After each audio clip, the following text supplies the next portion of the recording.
What's up YouTube? Capital G here. So it looks like Konami is really pushing out all the information on Raging Tempest, and we now know what the Juunishishi Spells and Traps do. This is very similar to like digital bugs or how they revealed Kriston and whatnot.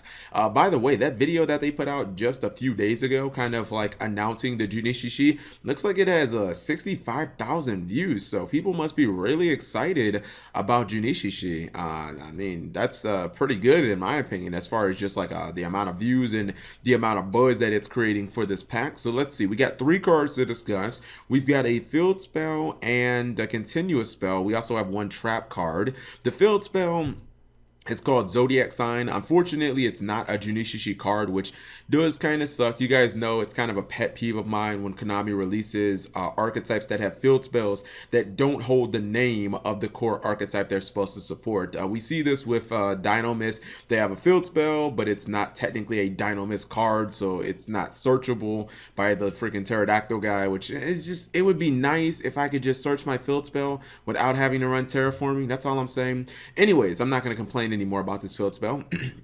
Because it has 3 effects. The first effect says Juunishishi monsters you control gain 300 attack and defense. This is cool because they've got a couple of cards that don't have any stats, and all the Xyz have no stats. So 300 attack and defense can actually be very relevant, and I like that. Effect number 2. Even though Konami does put that in so many of the archetypes. Effect number 2, your opponent cannot target a Beast Warrior type monster you control for an attack, except the Beast Warrior type monster you control with the highest attack. So this is cool because it protects your smaller monsters on the board, makes it so that most of the time I would assume they can only attack your Xyz, and the Xyz should be pretty sturdy. Effect number 3, once per turn, if a Juunishishi monster you control would be destroyed by a card effect, you can destroy 1 other monster you control or have in your hand instead. I'm going to talk about that effect in 1 second. Next up, we have Juunishishi no Kaiko or Yoko. Oh my god, I cannot pronounce these Japanese words. My goodness. It's a continuous spell card. It says you can only activate the first effect once per turn. Effect number 1, you can target 1 face-up card you control, destroy it, and if you do, special summon 1 Juunishishi monster from your deck. I like this. I mean, just being able to special summon any monster from the deck seems pretty good, especially, well, no, I don't think they're going to get any monsters that aren't level 4, because everything seems to be revolving around the number 4 in this deck. Rank 4 is level 4, so maybe they won't get any high-level monsters. Effect number 2, if this card is destroyed by a card effect and sent to the graveyard, you can target 1 Juunishishi Xyz monster you control, attach this card from your graveyard to that target as Xyz material.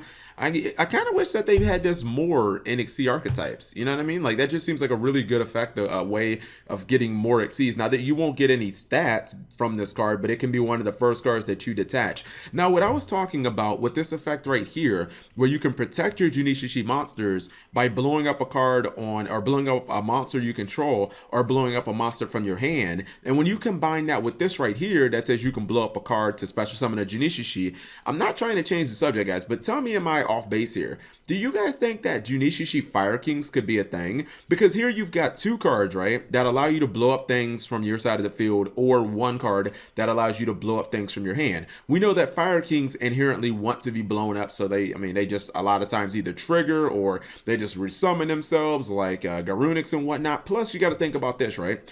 Fire Kings, a lot of them are level 4 Beast Warrior.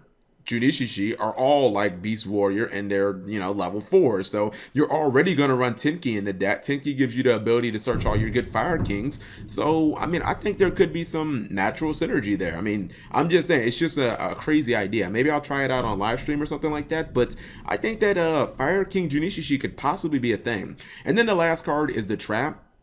The first time I read this card, I was like, it's trash. But then when I really started to think about it, I think it does have a practical purpose in this deck. It's called Juunishishi no, I guess it's Hogo or Hogo. Man, these pronunciations, I don't know how to pronounce these words. It's a normal trap. It says target one Juunishishi Xyz monster you control.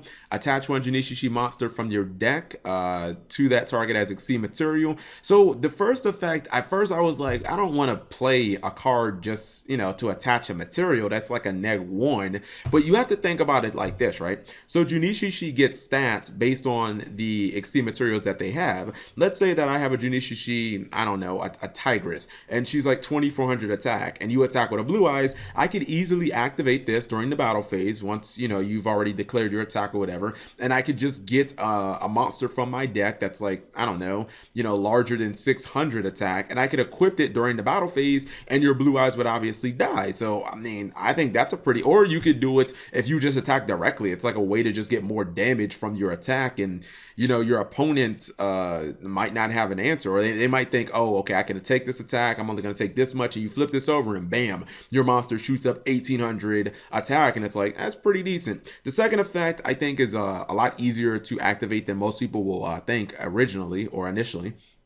During either player's turn, except the turn that this card was sent to the graveyard, you can banish this card from your graveyard, then target 5 Juunishishi monsters, or excuse me, 5 Juunishishi cards with different names from your graveyard, shuffle them all into the deck, and draw 1 card. See, at first that sounds like, oh man, that sounds like a lot, Cap. You know, 5 cards, and they have to be different names, but think about this, right? Okay, so this card can count, well, if you have multiple copies, the continuous spell can count. See, this is why I think that the field spell should be a Juunishishi card, because it would just be another card. But think about how, think about how you can just Xyz over and over and over onto all your monsters. Basically, if one of your Xyz dies, that damn thing is liable to have like 4 different, you know, cards under it anyway. So like literally, just if one Juunishishi Xyz dies, you might already have this condition already met. So it's going to be interesting to see where exactly Juunishishis go.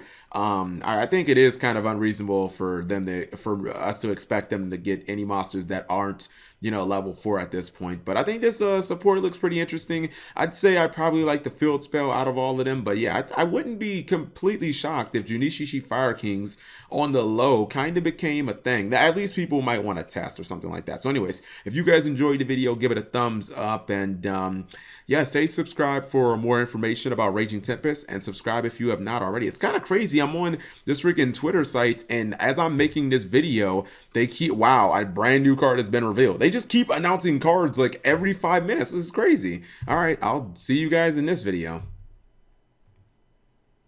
And one last thing that I wanted to talk about, I know in the last video, people were asking a lot if, based on the text of Juunishishi, if you could just summon one of the monsters and instantly go overlay one of your Xyz on top of it. And yeah, the answer is yes. Konami put out this video, I guess about 15 minutes ago, and I guess it just answers that question of, yeah, you just summon a monster and bam, you just throw an Xyz over it.